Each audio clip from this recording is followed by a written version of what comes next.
So eto na nga po mga idol, Gilas Pilipinas nasa bansang Taiwan na para sa kanilang magiging laban sa third and final window ng FIBA Asia Qualifiers 2025. At QMB kumpirmadong maglalaro sa Gilas Pilipinas. Hinihintay na lamang ang approval ng SBP.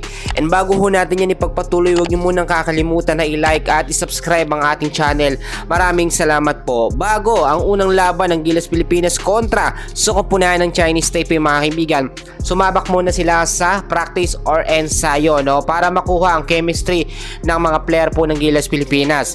Doon nakita natin yung naging laban nga po ng Gilas sa Second Doha International Cup. O sabihin na natin parang tune-up game lamang, 1-2 ang nangyari mga kaibigan. Isang panalo, dalawang talo naman ang Gilas Pilipinas sa Lebanon at sa bansang Egypt. Kung titignan nyo mga kaibigan, nakita talaga ni Coach Timcon na ang problema ng Gilas Pilipinas ay walang defender o wala po tayong rim protector, o sabihin na natin kulang tayo sa sentro o sa big man. Pero sa kabilang banda naman, nakita rin natin na hindi pa ibinuhos ng Gilas Pilipinas ang kanilang tunay na galing, dahil nga tune-up game, hindi pwedeng mapwersa ang Gilas at hindi pwedeng sagarin. Mamaya may ma-injury pa ng mga player, mas malaking problema pa yun mga kaibigan. Ngayon kahit alam natin na wala tayong defender dahil wala nga si Kai Sotto, isa namang player ang parating po sa Gilas Pilipinas. At tinutukoy ko mga kaibigan noon pa man, pang replacement nga po sana kay Kai Sotto at pwedeng kapalitan ni AJ Edu. Walang iba kundi si QMB. Then alam naman natin nagbigay na noon pa ng invitation ang Gilas Pilipinas dito nga po kay QMB para nga maglaro sa ating national team, pero siyempre may mga problema pa. Ang SBP mga kaibigan ay magbibigay pa ng approval, hinihintay na lamang po yan ng Gilas Pilipinas. Kailangan din kasing ipakita pa ni QMB ang kanyang passport para wala hong masabi o wala hong masilip ang FIBA sa sitwasyong ito kapag lumaro na itong si QMB. Lalo na kapag maganda ang pinakita, sisilipin na naman yan.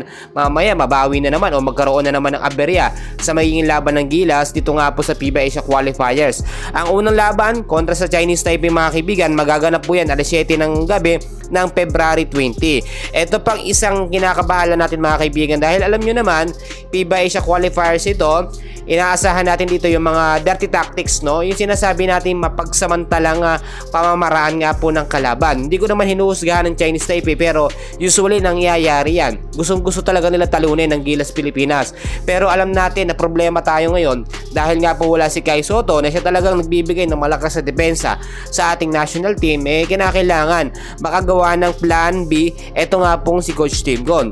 Yung sinasabi ho natin na Twin Tower, medyo malabo yan, pero yung triangle offense mananatili yan. Junmar Fajardo automatically nasa starting 5 yan mga kaibigan.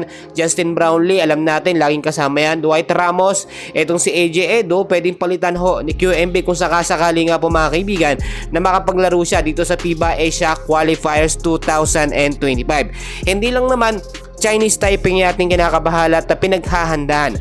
Ang kupunan din po ng New Zealand na tinalo noon ng ating national team ay talagang gigil na makabawi sa ating Gilas Pilipinas.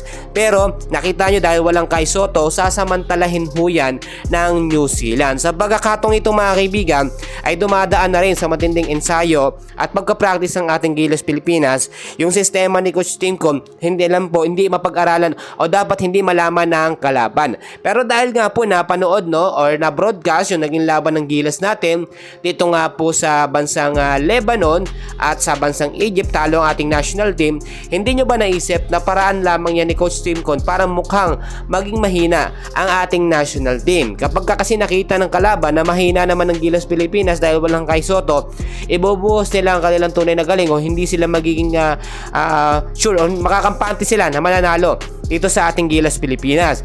Dahil nga nakita nyo, tune-up game lamang yon, hindi yun ang tunay na galing ng ating Gilas Pilipinas. So mga kaibigan, agbangan natin yung susunod na update kay QMB, and for sure kapag nagbigay na ng approval o go signal ang SBP, agad-agad ay kasama na sa Gilas Pilipinas at makakalaro na itong si QMB sa ating national team. So far, ito muna ang update natin. Meron pa mamaya mga kaibigan, hindi kung kakalimutan na mag-like and subscribe sa ating channel. Maraming salamat po.